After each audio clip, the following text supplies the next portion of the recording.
जिच्या हाती पाळण्याची दोरी ती देशाचा उद्धार करी, राष्ट्रमाता जिजाऊ धन्य, जाहील बाळाला घडवलं, ज्ञानाचं ज्ञान अमृत दिलं, संस्कार धन्य, म्हणून माझा राजा छत्रपती बनला.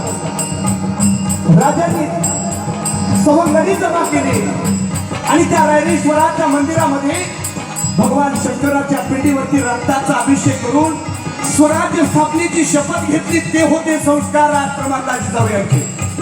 आणि म्हणून